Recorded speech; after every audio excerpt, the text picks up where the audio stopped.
Let's go. Let's talk some Bengals. Jay Morrison. Jay, you and I have not met personally, but I've been sitting over there at the desk every time you've been on this show, and we always appreciate you coming on. Paul Fritchner, Jay Morrison, thanks for coming on the show this morning, Jay. And you haven't been on since you've been at your new spot. So update the people here who love having you on. I'm looking at the chat right now. Everybody's all caps here.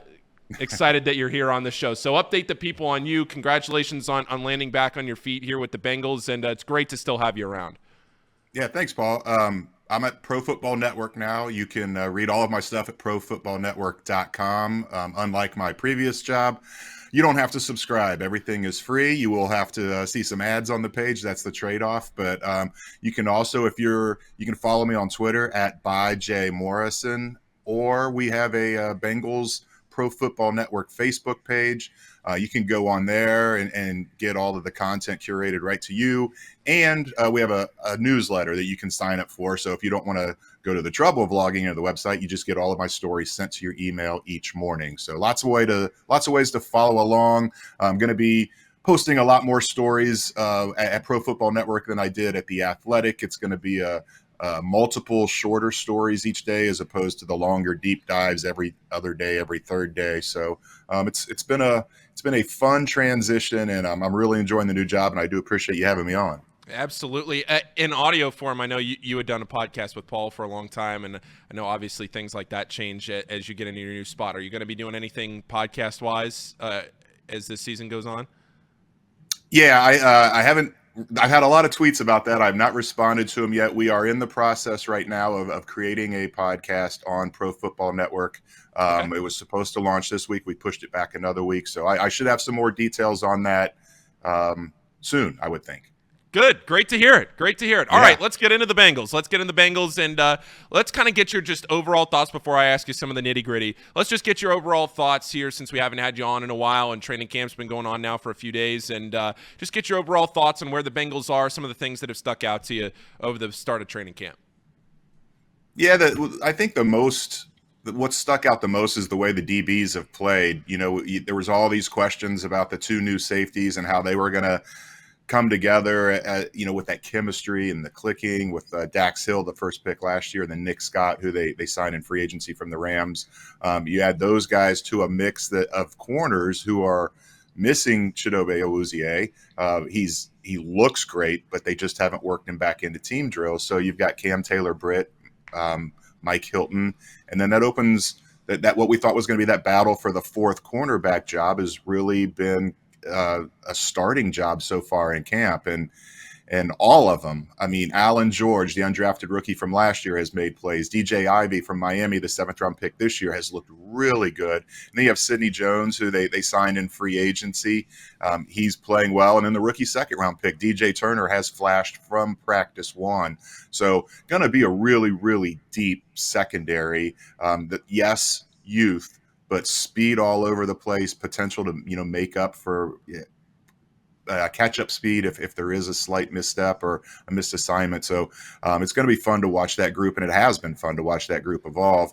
Offensively, I've been impressed with the way the offense has still been able to look like it should, even with Joe Burrow out. Jake Browning has looked terrific. He's taken the bulk of the the first team reps now with Burrow on the sideline. That'll change today. Trevor Siemian will take the first team reps today and tomorrow. And they're trying to let these guys do 2 days at a time to get in a rhythm. But, the passes aren't right on the hands like they were with Joe Burrow. But you got Jamar Chase, you got T. Higgins, you got Tyler Boyd. These guys are still – if the throw isn't right where they expect it to be, they're able to adjust and make the catches. And it's been really, really competitive attacking that ball, from how well the defensive backs have played to how well the wide receivers have played. And you can even throw the rookie Andre Yoshivas in there. Trenton Irwin has looked good. I know a lot of people thought he might have been on the fence to make this team. I think he's a lock to make this team.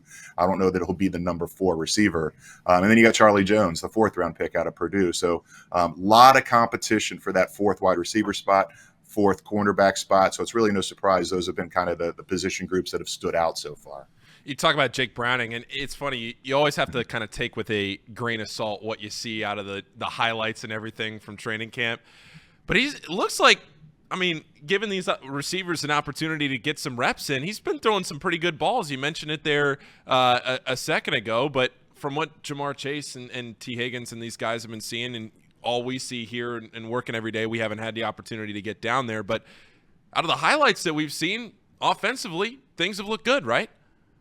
They have, and it shouldn't be a surprise. It is, I think, because Jake Browning was an undrafted guy. He's been here for 3 years. He's never played a snap in the NFL. But I go back to preseason last year, and it was one of those whoa moments when the way he was playing in the preseason, and all of a sudden it became a legitimate question: Is Jake Browning better than Brandon Allen? Is Jake Browning going to make this team as the backup quarterback?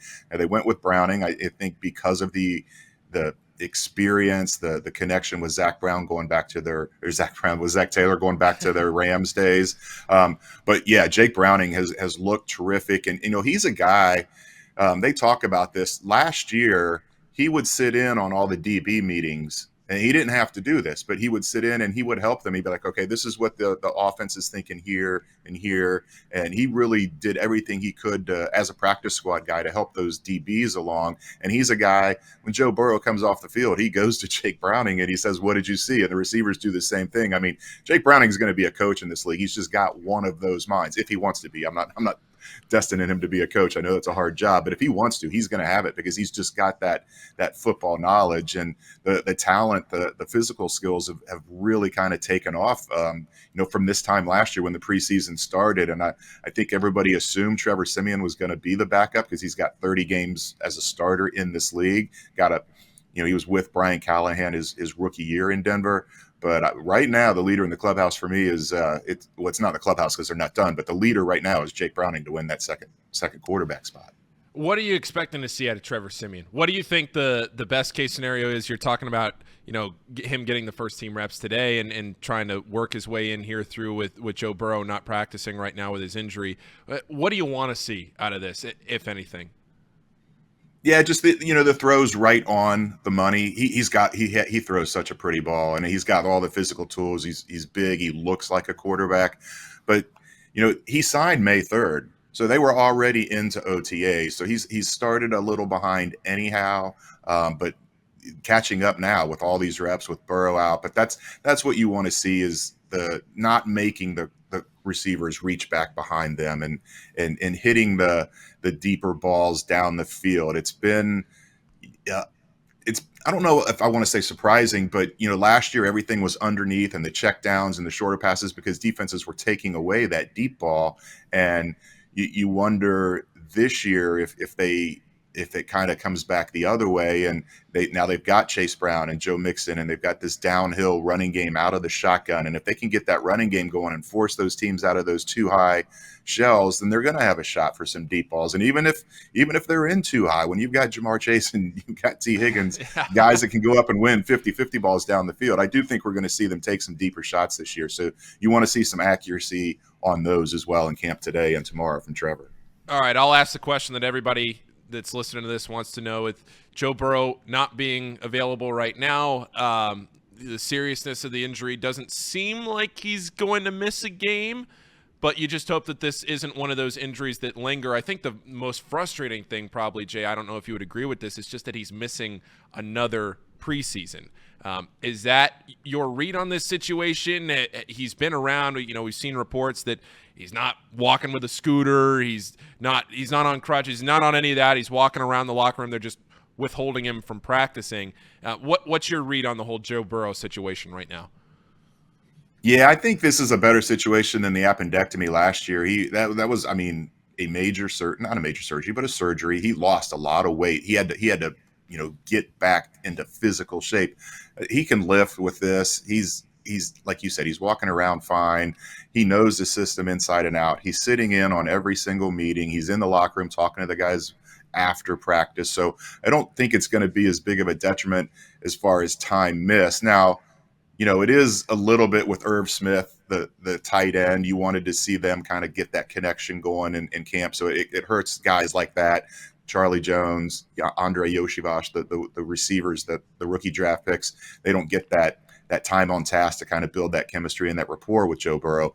But as far as the offense as a whole, I don't think you're going to see it look like last year. Now, the scary thing is, last year Burrow clearly was not 100% yet when after the appendectomy, when he came back and when he started the season. That's the concern here is you can't, with this injury, you can't put him back out there at 90%. He could perform and probably better than a lot of quarterbacks in the league if he is 90%. But everything that the doctors have said about this type of injury is the chance of recurrence is fairly high. It's about 1 in 3, about 33%.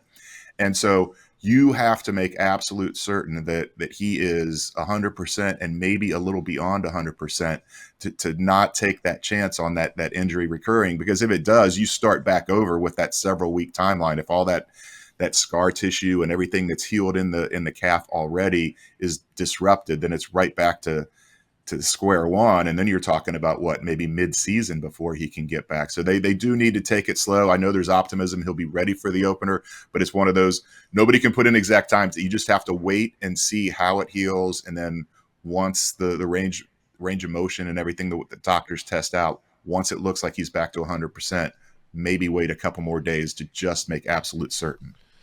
Last year, one of the biggest points of discussion here on our show and with Thom was how frustrated Thom was when the offensive line wasn't playing in the preseason, and they come out and they lose the first 2 games, and then they look better, much better, quickly as the season goes along, and they look more like a cohesive unit.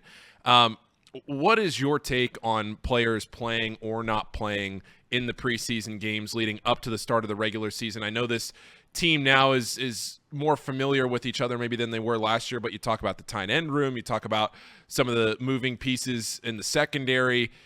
What is your read, Jay, on what needs to happen in this preseason to avoid starting slow, especially when you're starting with the Browns and a divisional opponent?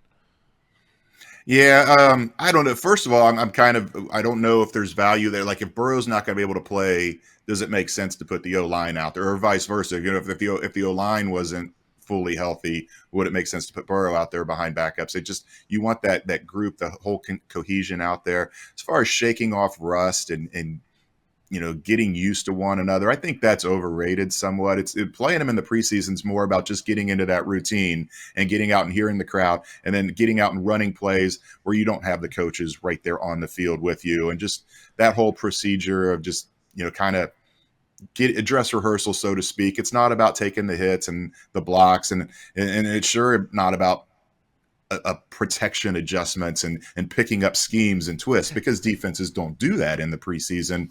So last year there were so many new pieces that yes, maybe they would have benefited, but we're also talking about if they're going to play in the preseason, it's going to be a series, maybe 2. Yeah. So you're talking 10 to 12 plays. I mean, does that really make a difference when they're running 30 or 40 every day in practice? I know there's not a different colored jersey coming, but it's still physical. And once the pads go on, that's real football in the trenches. So I think the risk just outweighs any kind of benefit. If it were me, I would not play starters in the preseason. Trayveon Williams went down with an injury. He was carted off in practice the other day, and obviously he's fighting for his spot behind Joe Mixon. Have you heard from him health-wise? What's he looking like? No, we should get an update today. The Bengals didn't have practice yesterday. There was no media access down there. So they didn't know much after practice Tuesday when it happened. It was a little unique in that they carted him off from the area where he got hurt, but they didn't take him right in. They just went off to the side and taped it more heavily. And then I guess it still didn't feel the way it should. And so that at that point they wheeled him in. So it wasn't something where they knew right away something was really wrong. But we'll have to see. I'm sure he had an MRI when they took him in, and they practiced from 2 to 4 today. The locker room's open from 4 to 5 after practice. If he's in there, we'll get a chance to talk to him and see where things are. And if he's not in there, hopefully Zach Taylor can give us some sort of update. A couple more things here before I let you go, Jay. We talked a lot about the offensive side of the ball. On the defensive side of the ball, you mentioned it right when you came on about Cheeto and the secondary unit. Cheeto not practicing right, but he's out there. He's mixing it up, but they're not putting him through the reps. What is his kind of timeline? Or what are you looking for out of him here in this preseason to try and work his way back in off of his injury? Yeah, he looks 100% to me. Just watching him run and cut and do everything, they're just taking it slow. Kind of the Joe Burrow thing where yes, he's probably ready to go, but he's a guy that he's such a veteran. He's in his third year here. He knows the scheme, that just no need to rush it and take a chance of something happening. And so Zach has been very open and said they are going to bring him along slowly. So I'd be stunned to see him play in any preseason games. And I don't know what the timetable is to work him into some team drills. I think it won't go from none to all of a sudden he's taking all the first team reps. I think we'll see him maybe work in for a series or two and each day ramp up a little bit. But as far as when that happens, I'm not sure, but you can bank on Cheeto being out there week 1 in Cleveland. All right, Jay, last question before I let you go. And again, I really appreciate you coming on today. I'm sure Thom will have you on again before the season starts. But just in case, we don't talk to you until closer to week 1, overall, is there one thing that you are hoping the Bengals achieve in this preseason with no Joe Burrow and everything else? If the fans that are watching this right now, and so many fans going down to practice and to training camp and going to these preseason games and everything else, is there maybe one thing that you're saying, look for this? I want them to do this before week 1. Yeah, I want to see what this run game looks like. I want to see what Chase Brown looks like. I want to see what Joe Mixon looks like. He's got his court case coming up in a couple weeks. He's looked really good in practice. It looks like he has that old burst. Last year he looked like maybe he had lost a step. They rip up that running game, and they're going, as I mentioned earlier, that downhill gun run scheme. And you've got guys. This is not just the best offensive line they've had in a while, but the biggest. You've got a lot of maulers out there that can really open up creases in the run game. And so that's what's going to open everything up. Yes, it's a passing lead. Yes, this is all about Joe Burrow and those receivers. But if they can look like a competent running team in the preseason, I think that just opens everything up for this offense to I think top 10 is maybe a given. And then you start talking, can they be top 5, top 3, maybe even lead the league in points scored? They've got that kind of potential, but they can't be one-dimensional. They struggled at times to run the ball last year, and that needs to be a lot better this year. And that's when you really see it, is in the preseason games, because even now pads are on and they're hitting, they're still not tackling, they're still not taking guys to the ground. So you don't really get a feel for what that run game looks like until they step out there in a preseason game and play another team. Jay Morrison, I really appreciate you coming on. It's great to be able to read your stuff and to see you around and to have you be again back with the team. I thought the video was great of them switching out your name tag. I thought that was great. I was so glad that I didn't lose my cubicle. So I stayed in the same exact spot next to the guys that I have a lot of jokes and fun with, including Paul Daner, who I used to work with, Richard Skinner on the other side. So yeah, it was a big relief, and very, very happy that Pro Football Network took a chance on me and let me keep covering the Bengals. That's great. Well, congratulations. Look forward to reading your stuff still through the season, and we'll talk to you again soon. Great. Thanks for having me on.